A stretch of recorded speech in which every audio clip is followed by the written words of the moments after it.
All right, welcome to another episode of Square Dance Callers Talking. I'm Charlie Petrie. Tonight I have Scott Bennett out of Oklahoma. Scott's going to tell you something about himself, but before he does, let me give him a little introduction. Scott is what I refer to as a five-tool player in sports. Scott, first of all, is a square dancer. He is a recording artist. He's a music producer. He is a musician, and he is a square dance caller. Bonus, he also owns the Yak Stack speaker brand. So, how are you, Scott? Well, I'm doing pretty good, Charlie. How about you? I'm doing very good, sir. It is a pleasure getting to talk to you. Quick little story about me and you.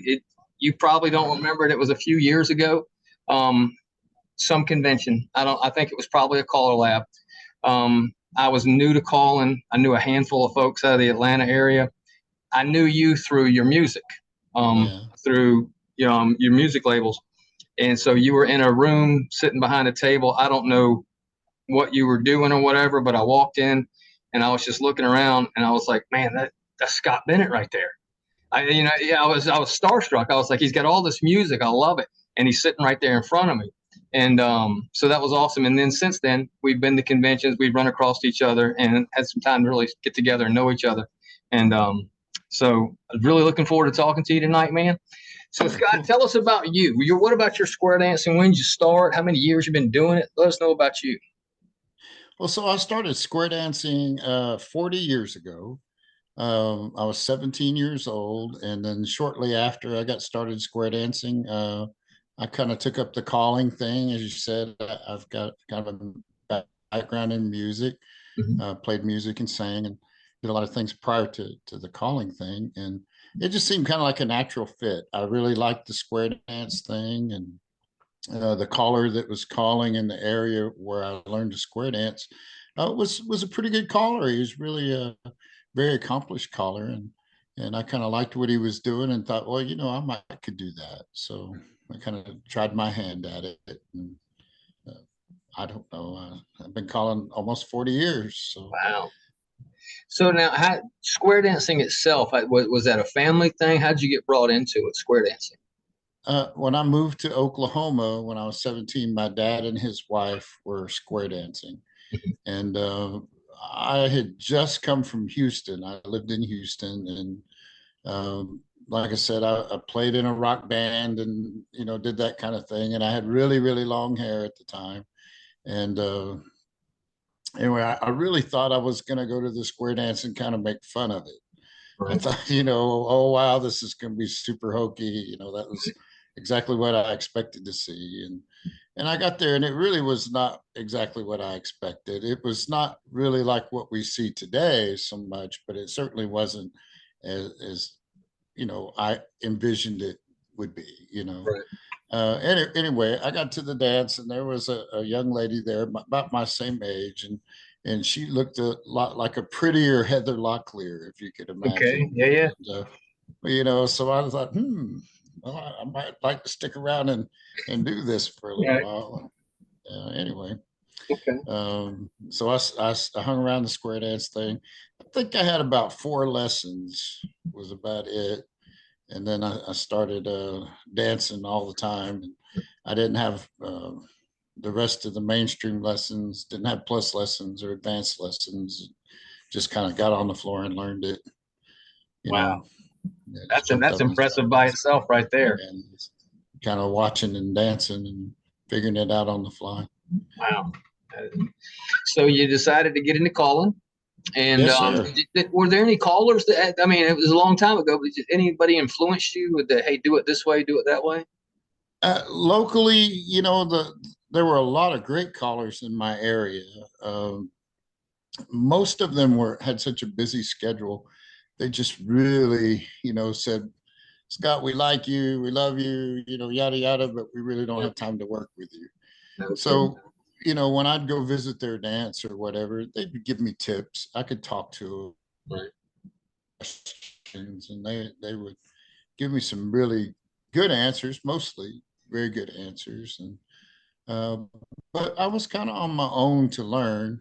Um, it's funny. I'm going this weekend to see Wade Driver at his retirement party, And he was probably my first, what I would call my first hero in square dance calling.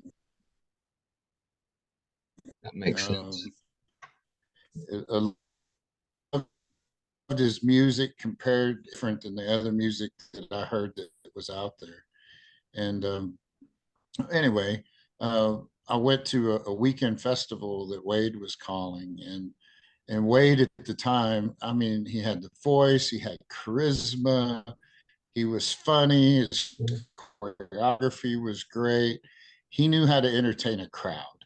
Mhm. And I mean, I just remember thinking to myself at that time, if I could be, even half that, Right. I could really be something. If I could just do about half of that. And, he just always impressed me. Yeah. And, to this day, I mean, he's still got a great ear for music, and he's been a decent mentor. Okay. You know, I've So, had some other mentors and okay. friends and things since Wade, you know. Oh, well, I'll tell you a funny story. I tell this to some people, and I hope Tony doesn't get upset. But I remember the first time I went to a weekend festival with Tony and Jerry Story, and our friend Jerry's gone, but went to see them, I don't know, a week or so after, that I'd Mhm. seen Wade's weekend thing. And I got there, and Tony and Jerry were accomplished callers. Don't get me wrong; they've been calling for a while and were very good. But I met those guys, 35, almost 40 years Wow. ago. Okay. And I remember, Tony still had a great voice back then. I mean, he's always had the voice, and his choreography was kind of, oh well, it was okay, you Yeah. know. And Jerry was just like choreo, choreo, choreo. I mean, he just could blow you away with that. Singing, yeah, he was okay. I'm not being ugly. No. He was all right. He didn't make bad sounds. It just wasn't everything it probably could be. Right. And I remember walking away from that event going, it took two of them to make one Wade. That's a great story. That's a good one. I shouldn't probably tell that to everybody. No, no, no, that's I, good. I told Jerry before he passed that story, and I'm pretty sure I've told Tony that story. And of course, both of those guys became, good, really good friends of mine, and acted as mentors, and I learned a lot of things from all of those guys. Okay. So Great now, caller. do you travel around now? You just call locally, or what are you doing lately? I mostly travel call. My schedule's a little lighter lately. My job responsibilities are changing a lot, and Mhm. I'm hoping to retire in a few years, and I Okay. can get to calling quite a bit more. Okay. But I've traveled all over the place. Well, tell us about your record labels. What you're doing with that? What you got going? Well, so currently we're kind of just on a little hiatus at the moment, not stopping, not quitting, just kind of taking a breather. Um, Nothing just jumping up and getting me excited like, well, I really got to cut that song, or whatever. And as you probably could guess, square dancing's still a little depressed, as far as callers and the nights they're calling and the crowds they're calling for, and they're probably not buying quite as much as they once were. Uh, So, just kind of giving it opportunity to perk back up, get the dancing back up and okay. everything. And, the Crest Recordings label was designed to be. It was kind of like my pet project of trying to find music that was music more like music that I would like to have, Right. classic rock era type stuff. Mhm. There was a little bit of classic rock starting to come out, and just not a lot of it, and I thought, well, that's kind of my thing. I love the classic rock. I know you love the classic rock, Absolutely. and my thinking was is, well, then that's going to be my thing. I'm going to try to bring a lot more classic rock into the square dance world. And I don't know. I think in the Crest label, I've produced about 78 songs, I think. you know, and those 78 songs. I did all of those myself. That was, like I said, kind of my pet project, Right. and to bring classic rock into square dancing. And, you know, I think we've produced some really good tunes, and maybe some that were great tunes, but maybe just not well Absolutely. known enough, you know, Yeah. to be big hits. And then to kind of help that along, I started the Acme recording label. Mhm. And the Acme recording label was not really classic rock, but classic songs. Mhm. You know, things from the 70s, things from the 80s, things that might have been, you know, not specific genre like rock. It could be kind of a soft rock or country or Right. something. And then I had a couple of friends that, you know, I've had record songs Mhm. on the Acme label, Okay. you know, and invited guests, you know, other producers, friends, heroes, to Yeah. come in and recall and do that kind of thing. And then I started this Peak Recordings label, and that was opportunity for people, you know, kind of getting started, you Okay. know, just wanting, they had a song they wanted to do, and they wanted someone to help them produce it Mhm. and put it together. And that's what the Peak Recordings Okay. label. And I kind of jokingly said, well, all of those are the top. You know, the Crest is the top, the Yeah. Acme's the top, the Peak's the top. Right. And if you take the acronym of CA and P, well, that's the cap. Yeah. That's also the top. So there you go. That's brilliant. That's really good. I've never put that together. That's outstanding. I will tell you one of my memories of that in Atlanta when we had the national convention here. Yes, And I sir. got what's that? Oh, I said, yes, sir. I Oh, remember.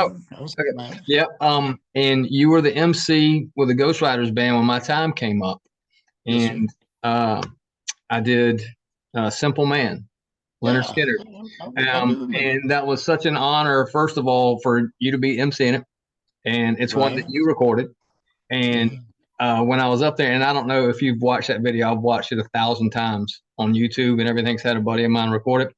And it toward the very end, you're kind of singing it off to the side over by the Oh, am stairs. I? And I was just like, man, that was one of my best memories of all going back because I, That's I, I funny. really felt good with the song after I was done with it. And then I was like, and that was Scott's song. He's the one that put it out. So that was a big moment for me. Well, that's funny. I've seen your video of you singing that song, but If I you don't go back remember and me watch it, singing it. right toward the end, you're kind of off to the side and you've got the paper in your hand and you were singing it. And I was like, that's awesome. He's into the song and I'm right here doing it. Oh, So, way to go. man, that Yeah, was awesome. that's a great song with the band too. They Oh, did a it is nice phenomenal. job on it. It's And phenomenal. it's a pretty good crowd pleaser. So Yeah. And, it's and when fun. you, even now, when I go to dances, and I'm doing a dance and it's somewhere I've never been, and I pull that out, I'm like, hey, this is a Leonard Skinner song. Some of the people in the crowds are like, what?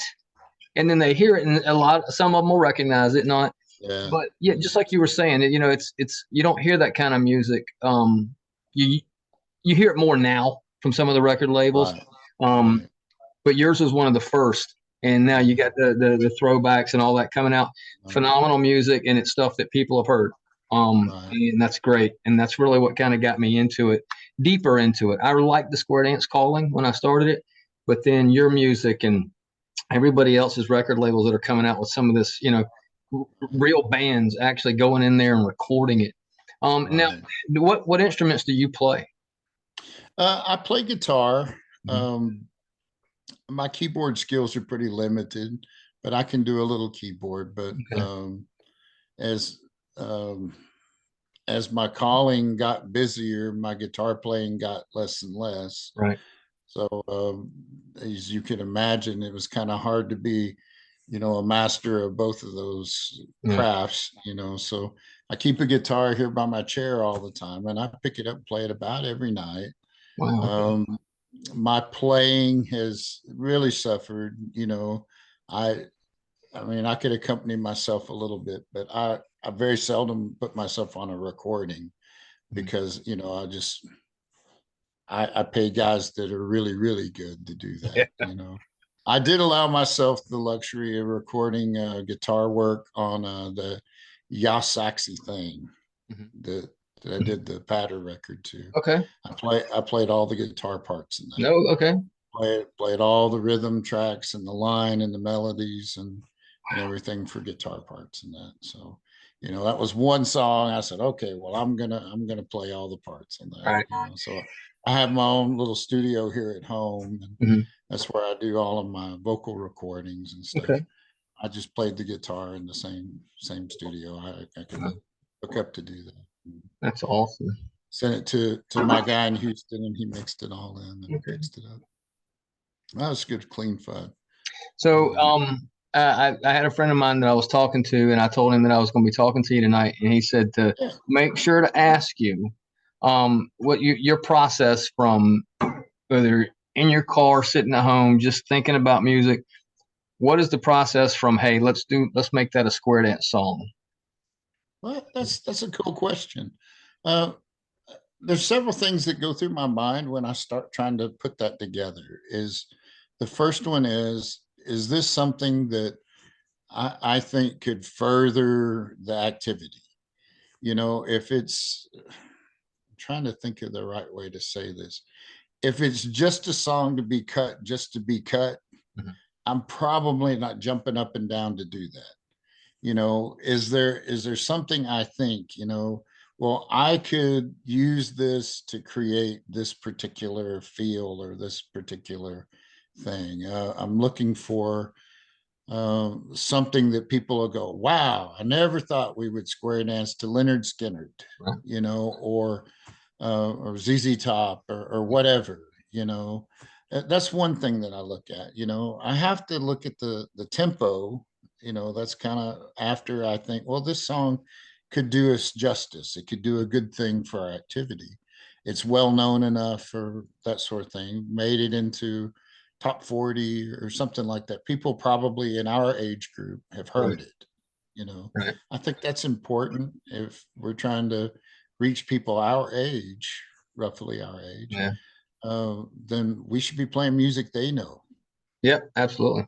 if that's the group we're after. Mhm. So once I've determined that, that fits that criteria, then the next thing is the tempo anywhere in the vicinity. Right. And what I mean by that is you can almost always speed one up, Mhm. but you should probably never really slow one Slow it down. down. Okay. Slowing it down is a real killer. So like you listen to a song and you go, man, I just love that groove and it just pumps me up. Well, but it's 145 beats per minute. Yeah. So then you try to slow it down to square dance tempo, and then the thing you loved about its energy just went out the window. Right. Another problem that we run into is it in a range where the majority of callers could sing it. Right. You know, some callers have a really really big range, a good range, and can sing a lot of different things.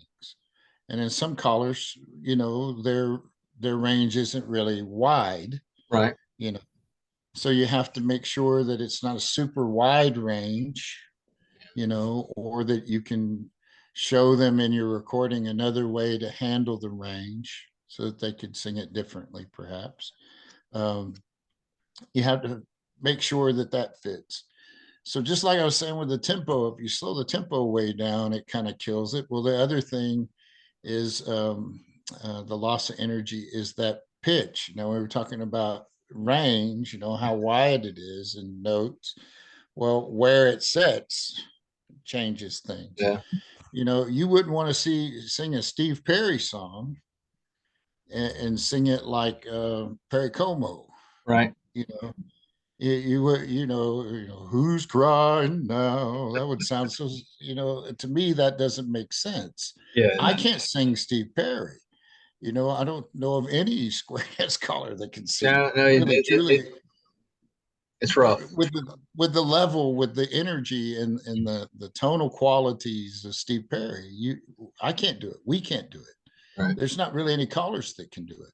So by the time you bring that pitch down to where we could at least sing the song, well, then it lost some of its energy as Yeah. well. Some of the energy was in the drive in that register, Right. that he sings it. So that kind of hurts it too. So Yeah. can I get it in a register where it feels right? Right. You know, That's important. Can I make the rhythm still dance and then still give me the flavor of the original? And that's something that I don't want to just sit here and pat myself on the back, but that's something I've always strived for. That if you start that song within a bar or so, you should know what song that was. Yeah, I agree. If you didn't know, then either you didn't know the song or I didn't do my job. Right. You know, me and Buzzy Smith, the studio that I use, and the players that we bring in, we all have that same philosophy. We want it to feel like and sound like the original song. And can I do that or not? You know, so when all of those criteria pass, then, you know, can I start counting it? You know, can I divide this up in 16 bar, you know, sections so that I can create a verse, create a chorus, create opener, middle break, closer, etc. You know, can I do it? Yeah. Does it work? You know, and then I start working that out. So, you know, I have to suss a song out sometimes for quite a little while, and I may have to, you know, play it several times before I'm satisfied that it's a good song to cut and that it really would work. What I like about some of your stuff is some of yours, you let the instruments, there's parts of it like in the middle break, you'll just have a saxophone or something. You don't even have to sing over it, or an opener. The John Cougar, not even done with the night. I forget the actual. Oh yeah. That's got a big open, and it's just the music, and you can just let it play. And it, like you said, as soon as it hits, I know that song because I'm a John Cougar fan. You know, and anybody who's even remotely a John Cougar Mellencamp fan, John Mellencamp, would recognize it immediately. And so that's unique to you. Some of the instruments you use just to let the song play. You don't have to sing parts of it, which is phenomenal. I love doing that. And the music's great, you know. So those guys really strive to, if there's a signature lick, you know, something about it, like I'll use Baker Street as an example. Yeah, that's another one. That sax part in the beginning of the real song, Baker Street. When my sax guy played that, I mean, he played it note for note. It's even in the same key, so that helped. But he sang it or played it on the sax note for note. I mean, it's exactly the same. When you hear that, you know, oh my gosh, that's Baker Street. Yep. Well, we can use the real instruments that fit the exact lick, you know. So like if it's a, like you mentioned, you know, there's a big solo, a guitar solo. Well, my guitar guy's going to play that solo almost note for note. A piano guy's going to do it, or the sax guy's going to do it. We try to copy those licks when we use them as close to the original. If you know the song, you'll recognize that, that style. That was the thing that sold me on Simple Man. I mean, the beginning of Simple Man, you would think you're just listening to the radio and it's coming on, and it's just, it's amazing. It's great music, Scott. It really is. Well, thank you, Charlie. So, I appreciate it. I ask everybody, and you've been doing it for, you know, 40 years now. Do you have a favorite call when you're out there? Plus, advanced, mainstream? You know, that's an interesting question. I wished I had a great answer for that. I like all of those levels for different reasons. You know, so if I want to go into a group and play with them and build up the enthusiasm and the excitement, you know, the mainstream, basic, SSD even, you know, type crowds. Most of the time they just want to play. They don't care about getting challenged a whole lot. They don't care. You give them a nice, smooth flowing dance and keep them moving, keep good energy in it, and play some really good music. They're going to walk away just grinning and smiling. You get into plus, and plus, I don't mean this to be negative at all, but you have different types of plus dancers. You've got some plus dancers that they want that to be very smooth material. They want everything nice and smooth. They want varying, you know, but flowing, you know, material. They don't care so much about, you know, flip the widget into a whatever. They just want to dance. They want to to feel the wind in their face. And they just want to dance. Mhm. And they like a little bit of energy. They're good with the little high energy and that kind of stuff. So they're a little different crowd. But then you have some plus dancers that's where some of them start to like that more complicated material. Mhm. You know what? Which I enjoy calling that. Don't get me wrong, but that's a different type of enjoyment Right. for me. One, I feel more like I put on an entertainer hat and I'm gonna sing and I'm gonna laugh and I'm gonna smile and I'm gonna get them. And then the other one is like, all right, you ready for something? Let's see how you like this. Yeah. My attitude has to change a little bit. I've become a little tougher, in the way that I deliver things. Okay. So that's fun, just in a different way. And advanced is similar. Mhm. The advanced, I try to give nice flowing choreography, but then still throw them a zinger every now and then so Yeah. that they have to think, because Okay. they appreciate that. Advanced, especially advanced and challenge people, seem to really appreciate a thinker. Okay. They don't care so much about the singing calls and enthusiasm and excitement. Yeah. They want the choreography. Yeah. They just They want to want go out there and work and I choreography. don't mean that negative either. That's what they're looking for. They're Okay. more interested, typically more interested in, how did you do that again? Show me that again. Yeah. They want to see something different. You know. Starting out when you did and basically learning on the fly, to dance in the call today, and you've been doing it for so long. I mean, I guess I probably know the answer, but do you consider yourself a sight caller or memory or module, or do you just do all of them, or what? All of them's probably the closest to right answer, and you'll find that probably the vast majority of callers are going to give you a similar answer. Yeah. If not, some of them might be storying to you a little bit. I'm just teasing. No, I know. I know. I think it takes a little bit of all of that. Mhm. I think that you have to have some memory, some modules, committed to memory. I think that I started calling and I used very few modules. I didn't really know modules, and no one taught me like sight resolution techniques. I just looked at the floor and figured it out on the fly. And I still, my sight calling, I know all the methods because I teach them, all the different sight calling resolution techniques. I'm familiar with all of them, but I still basically use the same system. Mhm. I look at the floor and I just identify what I want to see and where, and then I just manipulate the dancers to go where it is that I want. I don't want anyone to notice when I change from calling mode to, you know, getting out mode. Resolution. I Yeah. don't. I don't want them to notice. Like, oh, he's looking. Hmm. I don't want them to ever know I'm looking. Right. That it ought to go pretty smooth from calling to getting out. Okay. And I try real hard not to ever let that show that it's Okay. all one thing. So you have to sometimes be thinking a couple of calls ahead of where you actually are, Mhm. to be sure that you're leading down the right path so you don't have to stop. Okay. If I'm dancing and a caller's calling stop and go, that's a hard night for me. No. Yeah. And I try my best not to call stop and go. And I certainly don't want to change my delivery just because I'm trying to resolve.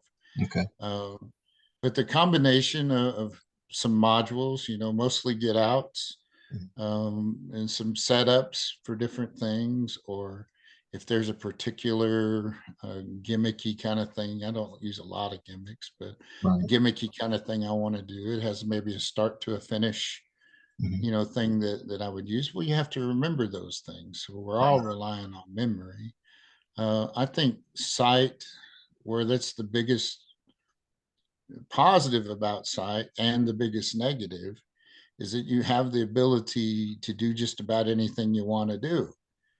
That's the positive side of that. The negative side is so few of us actually do much more with it than just round and round in the same Yeah.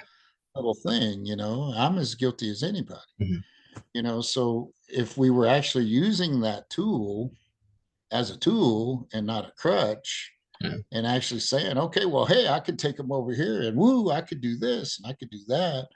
Problem is very few really do, Yeah. without adding modules or adding, so I think the most accomplished callers probably use so much of all of those things, modules, memory, sight, maybe a little mental image, even some of Yeah. them, I don't use that so much, but I understand it. I think that every caller should be striving to improve their skills. Whatever, if you've got something that you're really, really good at, well, then hang on to that and bump it up. If you got something you're weak in, well, that's the thing you probably ought to spend the most of your time on, Yeah. fixing the weaknesses. Absolutely. Finding better ways to do stuff. Yeah, once you get deep into this and you see all the different levels, and you can see it, because when you're first starting out, you just think, man, I can do singing calls, I'm good to go. And Yeah. I learned a long time ago, whether it be a caller schools or whatever, and look, if you want to be considered a good caller, you've got to do pattern, you've got to be good at it. Because starting out, I was just like, well, I'll just do all singing calls. That's all I'll ever do. But you can't. And the guy that was working with me years ago, he said, no, you've got to do some pattern and get better at it. And it's a confidence level. Now, walking into a club dance or a guest tip or whatever 5-6 years ago for me, I was scared to death. Right. I was just like, let me do this, this, and this, and the Alaman left. And now I go in and I take a look. I'm like, all right, let's square through. There's my corner. Let's just work with that a minute. And so there's more confidence to it. And, each time I go out, it's a little bit better. Well, sure. And that's what you strive for. And you know what? People in your area, that's what they're going to be watching for. Yep. They'll say, that Charlie, you know what? He's working at it. I can see improvement, or I can see, man, he's doing more and more all the time. Since I've got a club and everything now, I call a lot more often. I mean, I call 2-3 times a month on average. Right. And what gets me, and it's a compliment, yes, but a dancer that I've known for 5-6 years, they'll come up and they'll go, God, you have gotten so much better. And I thought, well, how bad was I? I mean, you only been dancing to me for 3 years. They're like, wow, you were just a different caller. And I was like, I'm not that different, but no, I do appreciate it. And you do. It's a level of confidence that you can see when somebody goes up there. It makes all the difference. It does. It makes all the difference. If somebody goes in there and they start and it sounds like they're asking questions, square through, Yeah. or if they go in there and square through, come on, let's go. One of them's got confidence and one of them's kind of like, you're not 100% sure what I'm doing. Yeah. Oh no, I get Makes you. the dancer feel different for sure. They feel that difference. Yeah, and you can see one of the great things about Jerry's story was he had a way of just wrapping that crowd in his hand. I mean, he'd walk in, he'd start smiling, he'd start calling, and it was command. It wasn't barking an order, but it was a command, and they knew he expected them to do it, and he would reward them for doing it in the way that he responded to them in return. Yeah. And he just had this command over the floor that not too many callers have ever had, like what he had. I mean, there's some great callers. I mean, some really awesome callers, and you know who I'm talking about. There's a bunch of them out there. But Jerry just had this way of taking control of a floor that I hadn't seen too many able to duplicate. So I never got to dance to him, but I went to a couple of caller schools at the conventions that he was a part of, so I got to meet him, and I've watched a ton of YouTube video of him. Right. And so yeah, I know what you're talking about. It's impressive just to sit and listen to. Unfortunately, I never got to actually dance in front of him. That would have been nice, but no, he was phenomenal. Probably I wish you could have known him. Wish you could have known him, danced to him, especially in his prime. When he just, I mean, him and Tony together, especially. Tony Oxendine is one of the best callers on the planet, and Jerry was too. The two of them together, separately they were awesome. Together they were something like you just couldn't hardly imagine. I watched some of those Pride videos with the two of them up there, and you're just like, man, I can't imagine what it'd be like just to go there and dance one night. So, tell me a little bit about Yak Stack. you got that a couple of years ago? Well, yeah, it's been a few years now. Yak Stack, has been around since the 60s, the start of the company. Uh, the original design was designed in such a way that you could deliver the majority of the voice through higher frequency speaker elements, and that you could aim the voice at a particular spot and it would drive and move clearly to the back of the hall. So imagine the size of the halls that we used to have 40 years ago when I first started calling here in Lawton, Oklahoma, where I live, on a Friday night, heck, even on a Wednesday night. A Wednesday night, I could have 20 squares. Just here in a town of, at the time, probably only 85,000 people or so at the time. And you could have 20 squares on Wednesday night, 25 on Friday night. It just was a whole different world then. Yeah. Well, you had to be able to get the sound out to a particular place in the hall so that everybody could hear. And when Irvin Gross originally designed that, his mentality was that he was going to drive all of the sound into high frequency and then push it where it could get to the back of the hall. I'm keeping that on a simple side there. But what I found is with today's music, so much was lost in driving everything to high frequency. If I've got a bass guitar that's playing this really great riff and you can't hear it because the speakers aren't reproducing that lower bass line, or the drums aren't standing out the way I wanted it because the speakers don't have any bottom end to them. And I find that in today's world, so many people of age especially are wearing hearing aids. And the main part of most people's hearing loss is in the higher frequencies. So they're putting in these hearing aids to recover the high frequency, and that's the majority of what's being amplified into their ear. So you come in with an older Yak Stack that's really bright, and you turn that on, and it's like, oh my gosh, their eyes are squinting because their ears can't squint. Right. Yeah. It's like, oh my gosh, that's so loud. Well, it's not really that it's so loud. It's just very bright to their ear. It is loud in their head because their hearing aids amplifying the bright thing, and the old speakers were putting out the bright thing. Gotcha. So the first thing that I wanted to do was kind of change some of the frequencies that were coming through the speaker, and not putting down the wood grain look, but it kind of looked a little dated. Back in the 60s, that look all the way to just before I took over. It kind of jokingly kind of looked like wood paneling.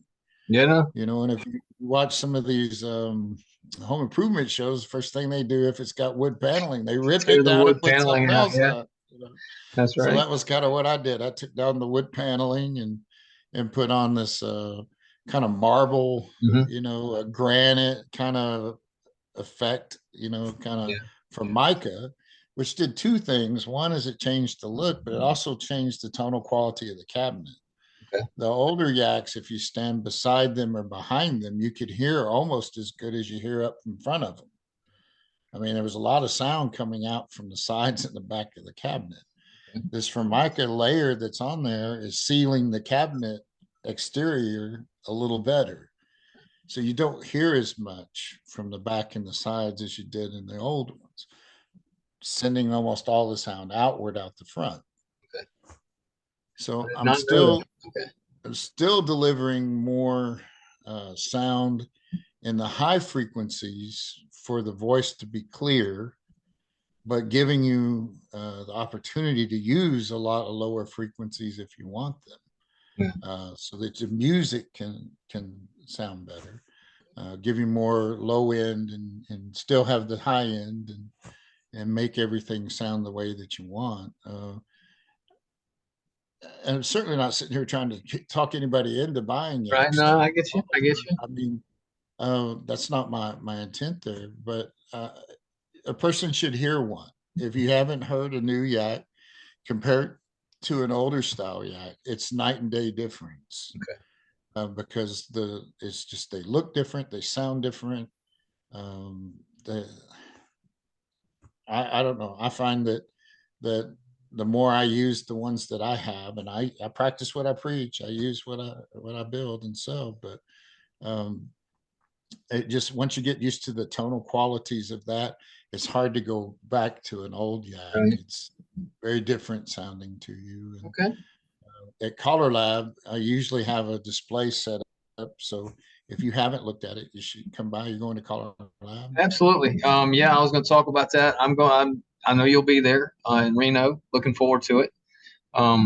That's when I get to see all of y'all, because it's rare that Right. you get around to Georgia, and it's rare that I get out toward Oklahoma. That's true. So Maybe one nationals and day. CALLERLAB, that's Yeah. about it. So CALLERLAB or a convention here and there. So we'll definitely check that out. What's your social media? Facebook, YouTube, anything you want to put out there so people can find you? Yeah, I'm on Facebook. You know, you could just look me up on Facebook. I don't do any of the other social medias. Not trying to necessarily sell anything here either, but during COVID, you know, I wasn't calling square dancing, and I wasn't calling or producing music, or, you know, any of that kind of stuff. I decided to make a cover CD. Okay. And me and the musicians I use for all of my square dance music, we got together and we recorded 11 tracks of 70s, a little bit of 80s. There might be even a 90s in there or two, but you know, classic rock, soft rock. There's a little variety of everything on this deal. I put it out for sale and put it out on all the things like Spotify and Apple Music and those types of sources. And you could go to scottrecordings.com, Okay. and any streaming service that you like, you could click on it and then take you to whatever streaming service you like Okay. to use. Okay. One of the songs on that CD that I did has recently gone over 20,000 hits on Spotify. Wow, that's all. What song was it? 20,000 streams. Yeah. That's fantastic. So that's kind of, I'm proud of that. Yeah, absolutely, man. Gosh, that is impressive. I knew you put one out. So I'll go check that out. I listened to a couple of them right when you put it out. So we got CALLERLAB coming up. Of course, Yes, sir. you're going to be at the national convention in Alabama. Yeah. Okay. And What else? Alabama got to be there. What else? What else you got coming up? You got anything coming up dance wise for yourself? Oh yeah, you know, there's festivals around the country from here or there that I've got. We've got the big cruise. I'm sure most of you guys know about the cruise next year. 14 callers and a queuer. That's going to be a pretty big event. Yeah. My wife and I are already signed up. We're ready to roll. All right. I'll So be looking forward to that. seeing her. Absolutely. And they told me the other day we got like 73 squares signed up. Yeah. I was talking to Justin and Justin Russell, and he said it was 70 that he heard of, so it's probably 73 by now. Yeah, just not that long ago. I think they're kind of putting it on where, you know, waiting list. If you tried to call up, I think it'd be waiting list. Yeah. So luckily we went ahead and got it, and we got my wife did it all sweet. I don't know what we're doing, but I just want to be on the boat with all y'all. So looking forward to that. That'll be fun. Yeah. Looking forward to that in the after parties. It's the big thing. So, well, Scott, it's awesome. Can I call you Bubba, by the way? Oh yeah. I know the close people do. I just wanted to make sure I was there. I mean, we've known each other for a few years. Your Jerry's story. Heard my wife one time call me Bubba. You know, she doesn't really call me Bubba like that was her name for me or whatever. But she said, "What do you think about that, Bubba?" You know, like that. And Jerry's story goes, "Bubba, huh?" And he started calling me Bubba. I mean, that's where it started. The day he died, he called me Bubba, you know, and Tony picked up on it, called me Bubba, and then people I don't even know just come up to me, "How you doing, Bubba?" You know, I heard that at a couple of conventions. I'd hear people claim. I was like, well, I guess that's what they call him. I didn't know that's where it originated. That's fantastic. I had no idea. That's all good. Yeah, it doesn't bother me at all. You know, if people don't know me too well at all, they call me Bubba, I kind of go, okay. Well, let's see. That's why I wanted to make sure I could call you You that. can call Okay. me Bubba. I Marcia appreciate it, could call brother. me Bubba. I That'd be all appreciate it, brother. I will let her know that. right. Well, man, it has been an absolute pleasure. I'd like to talk to you more often. Oh, anytime. Yeah, that So, sounds fun. so we'll go ahead and wrap it up. Okay. And so, man, again, the show is, or this podcast is, Square Dance Callers Talking, and it's on YouTube, Spotify, Amazon Music under that title. You can also look for me on Charlie Petrie Square Dance Caller. Scott Bennett's on Facebook also. Crest, Acme, and Peak. Yes, They form CAP, which is the top. yeah. Did not know Yeah. that's fantastic. That's why I was telling you before we started this, I wanted to do this podcast because I met so many people, square dance callers, and there's so many stories out there that dancers don't get to hear, people that don't square dance, whatever. So that's phenomenal. The story about Jerry's story coming up with a nickname for you, and how your record labels are set up. Man, that's awesome, Scott.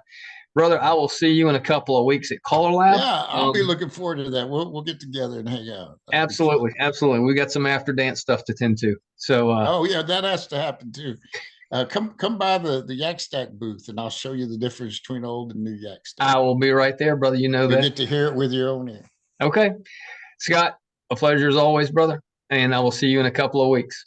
All right, Charlie. I look forward to it. Thank you for asking me to do this. This was fun. Absolutely. Absolutely. I'll talk to you soon, buddy. All right, buddy. Bye-bye.